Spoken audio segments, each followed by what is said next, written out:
Hello everybody and welcome to History Bite number 24, dated August the 29th, 2020. I'm Walter, your mobile historian and blue-collar scholar.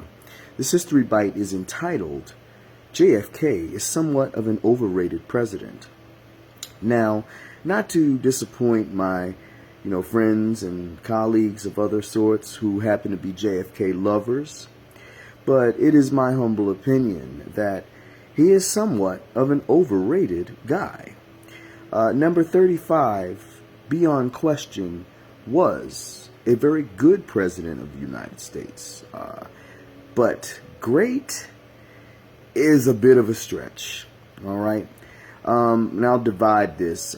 Personally, where all his claim to fame, that most people know anyway, comes from his support for the civil rights movement. And without question, Mr. Kennedy was definitely in favor of civil rights, for African Americans, and he condemned, the way we were being treated.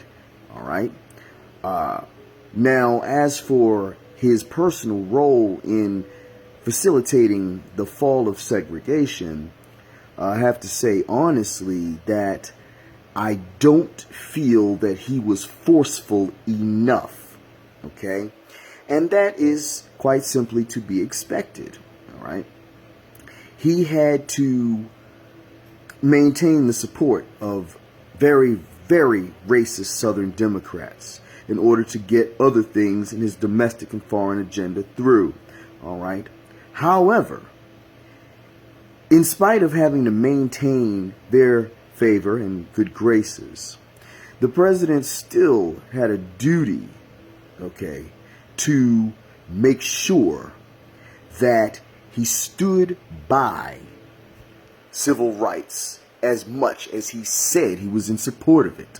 Okay, it would be one thing if his whole attitude on the matter was lukewarm, which would obviously lead to lukewarm behavior. But Kennedy spoke volumes and very forcefully about his desire for civil rights. Okay, but his actions did not always correspond with his words. He was far too cautious and, in my opinion, far too soft in dealing with the South on this matter. Now, where he was at least somewhat great, in my humble opinion, was his firmness with the Cuban Missile Crisis, in which, indeed, the world came to the brink of nuclear war in October 1962, when the Soviets must have lost their mind for a moment, thinking they were going to get away with installing nuclear missiles in Cuba, and thinking we were apparently not going to say a word. Who knows what led Khrushchev to think that we would just let this go? Perhaps it was Kennedy's soft demeanor with the civil rights movement. Perhaps he thought Kennedy would also be soft here. That Khrushchev was wrong. Okay, and Kennedy's firmness, all right, certainly forced Khrushchev to rethink his plans and get those nuclear missiles out of Cuba, never again to try such a stupid action, putting nuclear missiles less than 100 miles from America's shores. We could do that, and we did, because we had nuclear missiles in Turkey.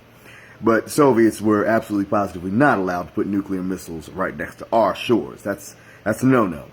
Now, had Kennedy shown the firmness, the boldness, and the resolve with civil rights that he showed with the Cuban Missile Crisis, a scenario that, beyond question, we won, civil rights may have taken a very much more progressive course than what it did, even before Lyndon Johnson got into office. Lyndon Johnson, of course, is the president who got it done. Kennedy started it. Okay, that cannot be taken away from him. He is the one that got the ball rolling, for the 1960s pathway toward civil rights.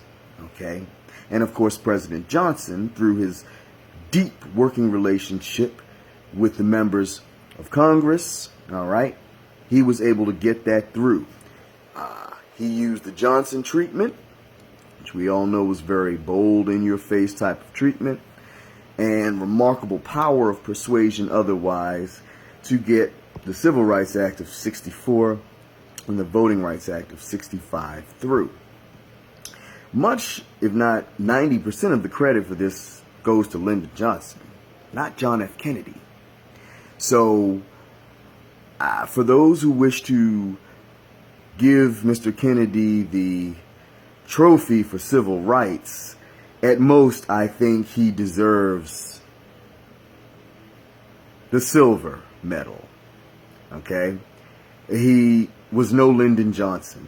Kennedy was, a Bostonian, okay, who certainly had very little real experience in dealing with these deep Southern segregationists. And in my opinion, there was no way he would have had either the resolve or the true desire, politically to push for civil rights in what was needed during his presidency, in the way that it was needed during his presidency. And so, while he was certainly excellent in foreign affairs and getting things done, when it came to domestic affairs and civil rights, the thing which perhaps most people know him for, at most, he was moderate and average, okay? We appreciate his support, but it was anything but great, right? That credit for civil rights goes to Johnson. Right?